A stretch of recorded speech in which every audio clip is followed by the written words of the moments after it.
Hello students, welcome to another video lecture of biology class.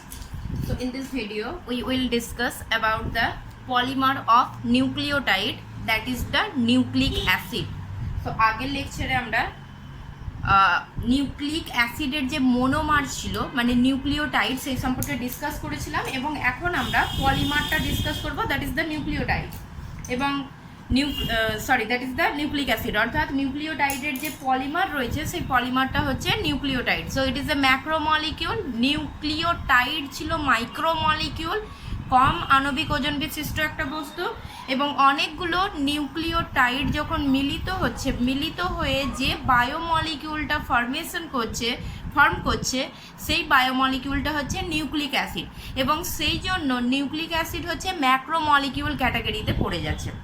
So it is a macromolecule and polymer of nucleotide. নিউক্লিওটাইডের polymer যেমন আমরা এর আগে পড়েছিলাম যে অ্যামাইনো অ্যাসিডের পলিমার হচ্ছে প্রোটিনের মনোমার হচ্ছে অ্যামাইনো অ্যাসিড। একইভাবে নিউক্লিওটাইডের পলিমার হচ্ছে নিউক্লিক অ্যাসিড এবং নিউক্লিক অ্যাসিডের মনোমার হচ্ছে নিউক্লিওটাইড। সো অনেকগুলো অসংখ্য নিউক্লিওটাইড পরপর যুক্ত হয়ে নিউক্লিক অ্যাসিড তৈরি করছে। এই নিউক্লিক অ্যাসিড এই টার্মটা দিয়েছিলেন যে সায়েন্টিস্ট, সেই সায়েন্টিস্টের নাম হচ্ছে আল্টম্যান হচ্ছে সর্বপ্রথম নিউক্লিক অ্যাসিড টার্মটা দিয়েছিলেন বা ডিসকভার করেছিলেন। নিউক্লিক অ্যাসিড যিনি ডিসকভার করেছিলেন তিনি হচ্ছেন আলাদা একজন সায়েন্টিস্ট, নাম হচ্ছে Friedrich Miescher. So Friedrich Miescher isolated it from pus cell and called it nuclein. So actually 1860 সালে ফ্রেডেরিক মিস্টার পুজ সেল এক ধরনের কোষ, সেই পুজ কোষ থেকে সর্বপ্রথম এক ধরনের বস্তু নিষ্কাশিত করেন এবং সেই বস্তুটার নাম উনি দেন নিউক্লিন। পরবর্তীকালে এই নিউক্লিনটাকেই নিউক্লিক অ্যাসিড নাম দিয়েছিলেন আল্টম্যান। অর্থাৎ অ্যাকচুয়াল ডিসকভারি যেটা, সেই ডিসকভারটা করেছেন ফ্রেডেরিক মিস্টার, কিন্তু উনি নামটা আলাদা দিয়েছিলেন, নিউক্লিন দিয়েছিলেন নামটা। আর যেহেতু হচ্ছে আল্টম্যান পরবর্তীকালে এটার নাম দিয়েছিলেন নিউক্লিক অ্যাসিড নামটা দিয়েছিলেন তার কারণ অ্যাকচুয়ালি পুজ সেলের ওই বস্তুটা পুজ সেলের নিউক্লিয়াসের মধ্যে পাওয়া গেছিলো, সেই জন্য নিউক্লিয়াস থেকে এসেছে নিউক্লিক। অ্যান্ড এই যে বস্তুটা পাওয়া গেছিল এই বস্তুটা অ্যাসিডিক ইন নেচার ছিল, অর্থাৎ এই প্রকৃতিতে আম্লিক প্রকৃতির, সেই জন্য এর নামটা দেওয়া হয়েছিল নিউক্লিক অ্যাসিড। যেহেতু নিউক্লিক অ্যাসিড নিউক্লিওটাইড দিয়ে ফর্মেশন হয়েছে, আমরা আগের ক্লাসে ডিসকাস করেছিলাম যে নিউক্লিওটাইডের মধ্যে ফসফরিক অ্যাসিড থাকার জন্য এটা অ্যাসিডিক হয়। ইন নেচারে এটা এখানে ফসফেট গ্রুপ থাকার জন্য নেচারে এটা অ্যাসিডিক হয়, তো সেই জন্য নামটা অ্যাকচুয়ালি নিউক্লিক অ্যাসিড দেওয়া হয়েছিল। নেক্সট আমরা আসি, Behrens classified the nucleic acid into 2 classes. এরপর অন্য একজন সায়েন্টিস্ট আসছেন যিনি নিউক্লিক অ্যাসিডকে দুটো ভাগে ভাগ করে গেছেন। First one is DNA and second one is RNA. So DNA এর ফুল ফর্ম হচ্ছে ডিঅক্সিরাইবোনিউক্লিক অ্যাসিড। অর্থাৎ নিউক্লিক অ্যাসিডকে বেহেরেন দুটো গ্রুপে বা দুটো টাইপসে ভাগ করেছেন।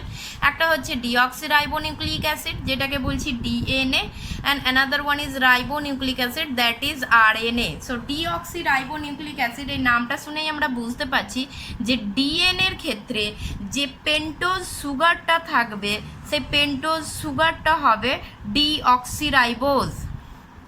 সো ডিঅক্সিরাইবোজ যদি থাকে তাহলে সেই নিউক্লিক অ্যাসিডটা হবে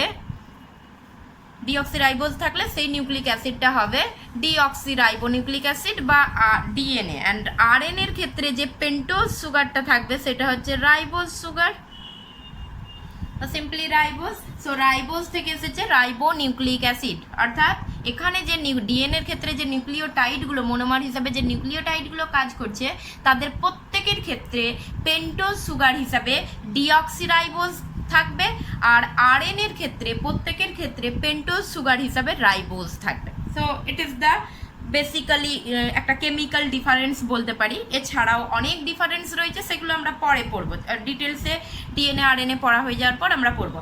আপাতত যেইটুকু ডিফারেন্স সেটা হচ্ছে যে এখানে পেন্টোজ সুগার হিসেবে ডিঅক্সিরাইবোজ থাকছে, RNA এর ক্ষেত্রে পেন্টোজ সুগার হিসেবে রাইবোজ থাকছে।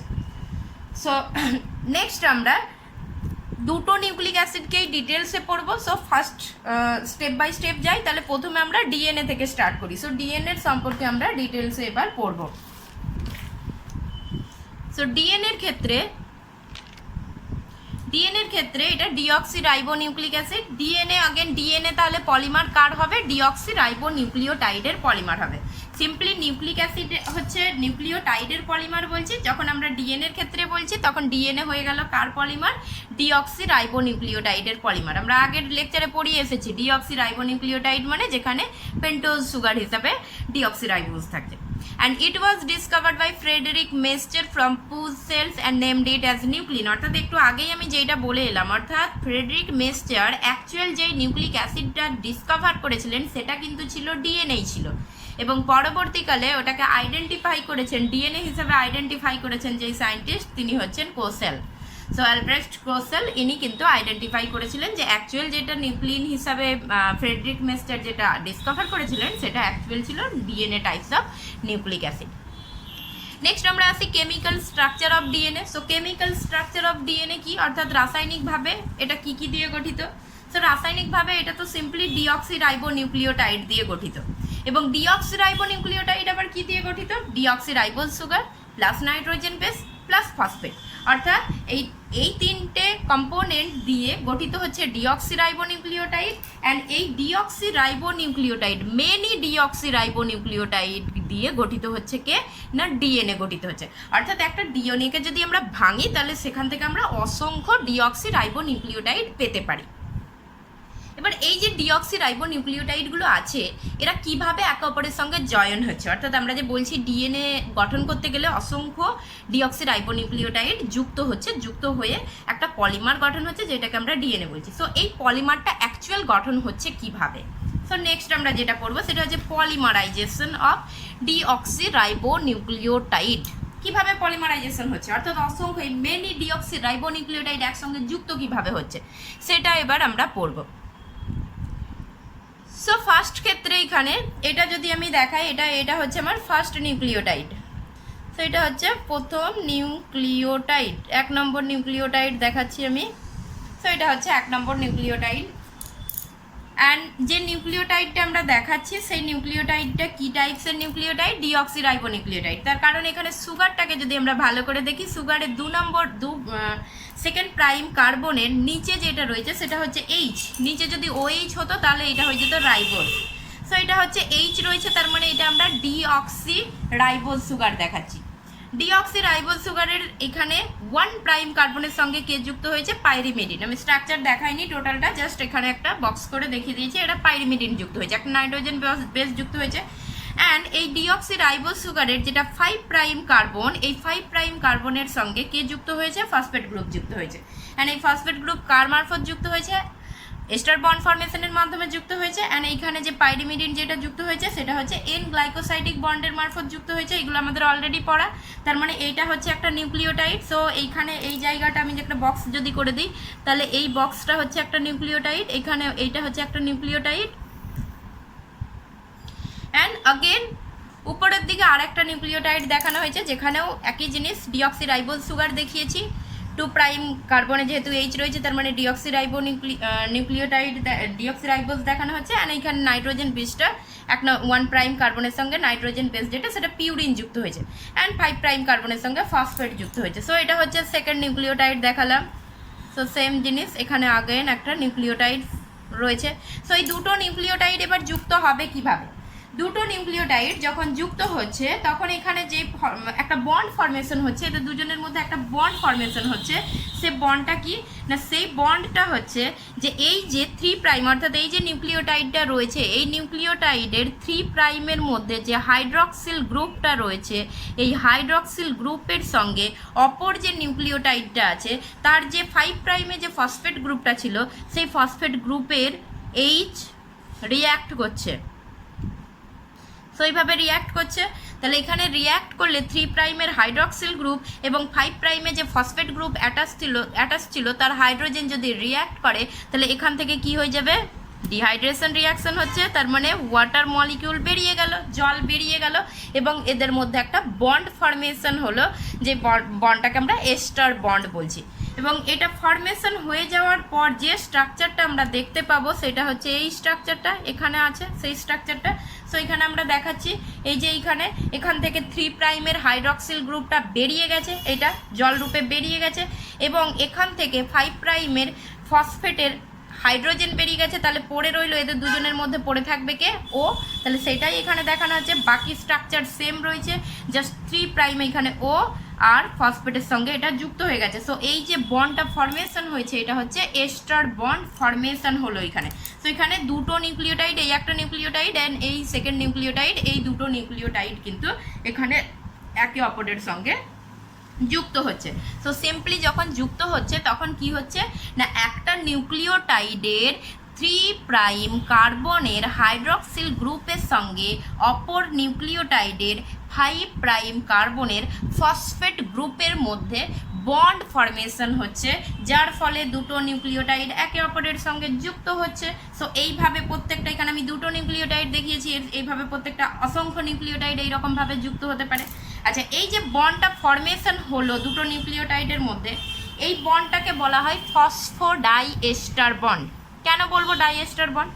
তার কারণ এখানে যে ফসফেট গ্রুপটা আছে, অর্থাৎ এই ফসফেট গ্রুপটা অলরেডি 5 এই নিউক্লিওটাইডের 5 প্রাইম কার্বনের সঙ্গে অলরেডি একটা এস্টার বন্ড ফরমেশন করেছিল, আগে থেকেই ছিল।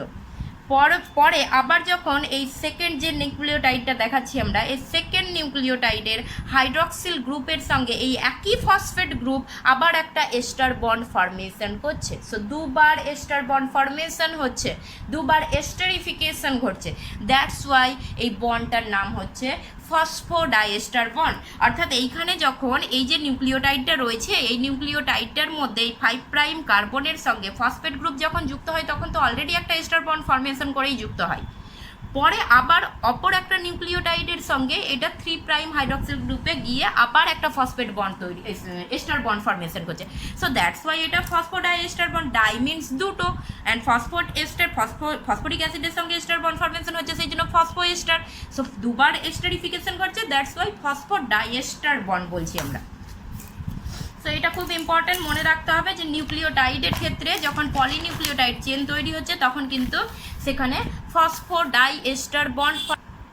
সো দিস ইজ ইম্পর্টেন্ট, এটা মনে রাখতে হবে আমাদেরকে যে ফসফোডাইএস্টার বন্ড ফরমেশনের মাধ্যমে তবেই কিন্তু নিউক্লিওটাইডটা পলিনিউক্লিওটাইড চেন তৈরি হয়। সো সেটা এখানে আমরা বলেছি দ্য ডিঅক্সিরাইবোনিউক্লিওটাইডস গেট লিঙ্কড টুগেদার। আচ্ছা, শুধু ডিঅক্সিরাইবোনিউক্লিওটাইড নয়, এখানে আমি ডিএনএ বলছি বলে ডিঅক্সিরাইবোনিউক্লিওটাইড বলছি।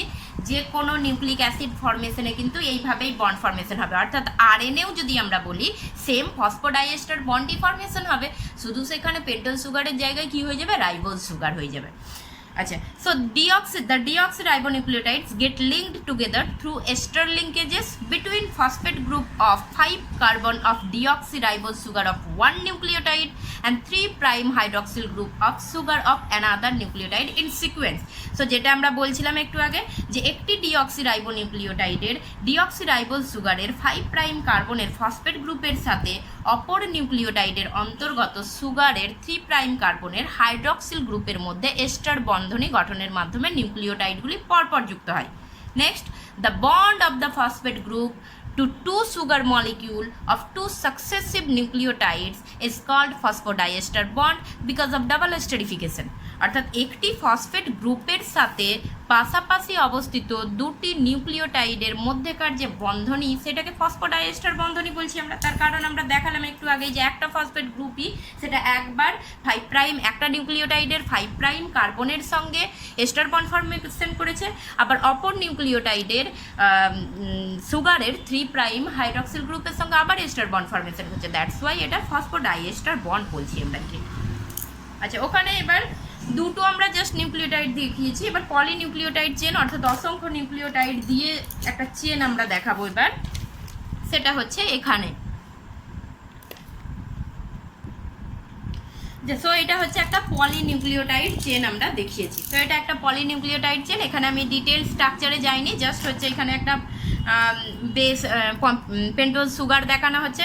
আচ্ছা, এবার বলি এই পেন্টোজ সুগারটা যদি এখানে যদি এই 2 নম্বরে এটা 2 প্রাইম কার্বন, 2 প্রাইম কার্বনে যদি এইচ থাকে তাহলে সেটা ডিঅক্সিরাইবোজ, আর যদি OH থাকে তাহলে সেটা রাইবোজ সুগার। সো আমি আরএন এর ক্ষেত্রেই হোক আর ডিএন এর ক্ষেত্রেই হোক বোথ ফরমেশন কিন্তু একই হবে, সেই জন্য এইচ আর ওএইচ দিয়ে রাখলাম। অর্থাৎ ডিএন এর ক্ষেত্রেও যাভাবে ফরমেশনটা হচ্ছে একটা পলিনিউক্লিওটাইড চেন যেভাবে ফরমেশন হবে আরএন এর ক্ষেত্রেও সেম হবে, সেই জন্য এইচ আর ওএইচ দিয়ে রাখলাম। যদি ডিএনএ হয় তাহলে এইচ বসবে, যদি আরএনএ হয় ওএইচ বসবে 2 প্রাইমে। সো এটা তো 1 প্রাইম কার্বন, এটা 2 প্রাইম কার্বন, এটা 3 প্রাইম, এটা হচ্ছে 4 প্রাইম ছিল, অ্যান্ড এখানে 5 প্রাইম। 5 প্রাইমের সঙ্গে ফসফেট গ্রুপ যুক্ত হয়েছে, 1 প্রাইমের সঙ্গে নাইট্রোজেন বেস যুক্ত হয়েছে। সো এখানে প্রত্যেকটার ক্ষেত্রে এখানে কি দেখতে পাচ্ছি, এটা হচ্ছে ফার্স্ট, এখানে হচ্ছে 5 প্রাইমে কি রয়েছে, ফসফেট গ্রুপ ফ্রি অবস্থায় রয়েছে, অর্থাৎ এই 5 প্রাইমের যে ফসফেট গ্রুপ তার সঙ্গে আর ফার্দার কোনো নিউক্লিওটাইড অ্যাড হয়নি। এরপর এইখানে একদম লাস্ট স্ট্রাকচারে যদি চলে আসি, লাস্ট স্ট্রাকচারে কি হচ্ছে, এখানে সেম জিনিস 1 প্রাইম 2 প্রাইম, এটা হচ্ছে 3 প্রাইম হয়ে গেল, 4 প্রাইম অ্যান্ড 5 প্রাইম। এখানে যেটা 3 প্রাইম অর্থাৎ লাস্টে অন্য একটা যে প্রান্ত রয়েছে, সেই অন্য প্রান্তের 3 প্রাইমের যে হাইড্রক্সিল গ্রুপটা রয়েছে সেটা ফ্রি অবস্থায় রয়েছে, সেটার সঙ্গে আর ফার্দার কোনো নিউক্লিওটাইড এখানে যুক্ত হয়নি। সো টোটাল এইভাবে পলিনিউক্লিওটাইড চেনটা তৈরি হচ্ছে। আমি আর একবার রিপিট করছি। সো এটা একটা নিউক্লিওটাইড, এর হচ্ছে 1 প্রাইমের সঙ্গে নাইট্রোজেন বেস অ্যাড আছে, 5 প্রাইমের সঙ্গে ফসফেট গ্রুপ আছে। এই নিউক্লিওটাইডের 3 প্রাইম হাইড্রক্সিল গ্রুপের সঙ্গে অপর যে নিউক্লিওটাইডটা ছিল তার 5 প্রাইমের ফসফেট গ্রুপের ফসফোডাইএস্টার বন্ড ফরমেশন হয়েছে। সেম জিনিস अगेन এর নিচে যে নিউক্লিওটাইডটা রয়েছে সেই নিউক্লিওটাইডের 5 প্রাইমের ফসফেট গ্রুপের সঙ্গে অপর নিউক্লিওটাইডের 3 প্রাইমের হাইড্রক্সিল গ্রুপের মধ্যে একটা ফসফোডাইএস্টার বন্ড ফরমেশন হয়েছে। অ্যান্ড সেম এইরকমভাবে হয়ে যাচ্ছে, এইরকমভাবে প্রত্যেকটা ক্ষেত্রে কিন্তু হয়ে যাচ্ছে। আমি জাস্ট 4টে সুগার দেখিয়েছি, এখানে 4টে নিউক্লিওটাইড দেখিয়েছি। সো এইভাবে পলিনিউক্লিওটাইড চেন হচ্ছে। এইভাবে ফরমেশনের ফলে আমরা দুটো জিনিস এখানে দেখতে পাচ্ছি। টোটাল স্ট্রাকচারটাকে যদি আমি এইভাবে দেখাই তাহলে উপরের দিকে কি রয়েছে, উপরের দিকে এই যে 5 প্রাইম প্রান্তের যে ফসফেট গ্রুপটা আছে সেটা ফ্রি কন্ডিশনে রয়েছে। ফ্রি মানে এইটার সঙ্গে আর কোনো কিন্তু নিউক্লিওটাইড যুক্ত হয়নি। তাহলে এইটা হচ্ছে 5 প্রাইম এন্ড, অ্যান্ড নিচের দিকে যেটা, নিচের দিকের যে 5 প্রাইম এন্ডটা সেটা অলরেডি একটা নিউক্লিওটাইডের সঙ্গে যুক্ত আছে। 3 প্রাইম এন্ডের যে হাইড্রক্সিল গ্রুপটা সেটা কিন্তু ফ্রি কন্ডিশনে রয়েছে। সো এইটা হচ্ছে 3 প্রাইম এন্ড, যেখানে কে রয়েছে হাইড্রক্সিল গ্রুপ, আর এইখানে কে রয়েছে, এখানে হচ্ছে ফসফেট রয়েছে, ফসফেট গ্রুপ রয়েছে এখানে। সো অ্যাকচুয়ালি পলিনিউক্লিওটাইড যে চেনটা তৈরি হয়েছে এর এইরকম অ্যারেঞ্জমেন্টের জন্য আমরা পলিনিউক্লিওটাইড চেনের ক্ষেত্রে একটা পোলারিটি দেখতে পাই, অর্থাৎ এদের একটা মেরুকরণ দেখতে পাওয়া যায়, মেরুত্ব দেখতে পাওয়া যায়। সেটা কি না, এদের একটা যে কোনো একটা পলিনিউক্লিওটাইড শৃঙ্খলের এক প্রান্তে 5 প্রাইম এন্ড বলছি সেটাকে, এবং সেখানে কে থাকছে, ফসফেট গ্রুপ ফ্রি অবস্থায় বা মুক্ত অবস্থায় থাকছে। অ্যান্ড অপর প্রান্তে কি থাকছে, অপর প্রান্তে যেটাকে 3 প্রাইম এন্ড বলছি আমরা, সেখানে হাইড্রক্সিল গ্রুপটা মুক্ত অবস্থায় থাকছে। সো সেই জন্য এটা একটা মেরুত্ব দেখা যায়, এবং সেই জন্য পলিনিউক্লিওটাইড চেনগুলোকে আমরা এইভাবে ডিনোট করি, 5 প্রাইম টু 3 প্রাইম, অর্থাৎ 5 প্রাইম টু 3 প্রাইম ডিএনএ বলি, বা 5 প্রাইম টু 3 প্রাইম আরএনএ বলি। অর্থাৎ প্রত্যেকের ক্ষেত্রে এইরকম একটা পোলারিটি আমরা দেখতে পাবো। তো সেটা এখানে বলা হয়েছে each polynucleotide chain has polarity by having two different ends. 5 prime carbon of the pentose sugar of the terminal nucleotide has free phosphate group, অর্থাৎ এটা টার্মিনাল, সব থেকে প্রথমে যেটা রয়েছে সেটা টার্মিনাল। সো এখানে 5 প্রাইম প্রান্তটা ফ্রি, ফসফেট গ্রুপটা ফ্রি অবস্থায় রয়েছে। And 3 prime carbon of the pentose sugar at the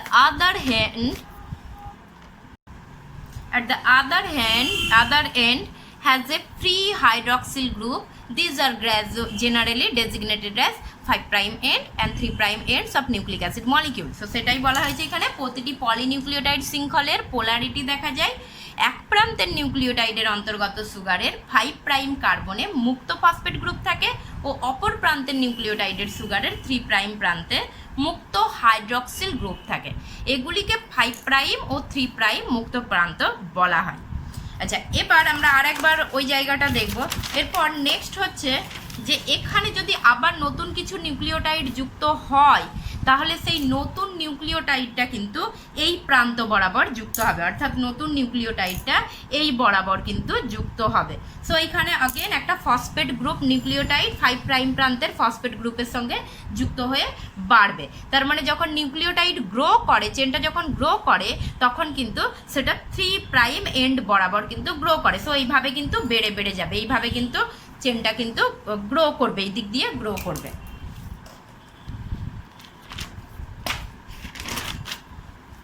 তো সেটাই বলা হচ্ছে নতুন নিউক্লিওটাইড তার 5 প্রাইম প্রান্তের মুক্ত ফসফেট গ্রুপের সাহায্যে শৃঙ্খলের 3 প্রাইম প্রান্তের দিকে মুক্ত OH গ্রুপের সাথে যুক্ত হয়। অর্থাৎ ওইখানে যে 3 প্রাইম প্রান্তটা যেটা হাইড্রক্সিল গ্রুপ ফ্রি অবস্থায় রেখে দেওয়া হয়েছে সেটা কিন্তু ওই রকম মুক্ত প্রান্তটা ওই রকমভাবে যুক্ত হবে। একইভাবে এখানে আরও একটা জিনিস আমরা বলবো, সেটা হচ্ছে যে এইখানে যে ফসফেট গ্রুপগুলো আমরা দেখাচ্ছি, এই ফসফেট গ্রুপগুলো অর্থাৎ এই যে পলিনিউক্লিওটাইড চেনের অন্তর্গত যে ফসফেট গ্রুপ থাকে সেটা কিন্তু যেটা ইন্ট্রাসেলুলার পিএইচ হয়, অর্থাৎ সেলের মধ্যে যে পিএইচ কন্ডিশনটা থাকে সেই পিএইচ কন্ডিশনে এইগুলো কিন্তু আয়োনাইজড অবস্থায় থাকে। অর্থাৎ এই যে ফসফেট গ্রুপ আছে, এই যে এই ফসফেট গ্রুপগুলো দেখছি এগুলো আয়োনাইজড অবস্থায় থাকবে। আয়োনাইজড অবস্থা মানে কি না, এই হাইড্রোজেনটা কি হয়ে যাবে, হাইড্রোজেনটাকে ডোনেট করে দেবে, দিয়ে এটা কি হয়ে যাবে মাইনাস। একইভাবে এই হাইড্রোজেনটাকে ডোনেট করে দেবে, এরা যেহেতু অ্যাসিড অর্থাৎ এরা হাইড্রোজেন ডোনার, হাইড্রোজেন দান করে, সো হাইড্রোজেন বেরিয়ে গেলে এটা কি হয়ে যাবে নেগেটিভলি চার্জ হয়ে যাবে।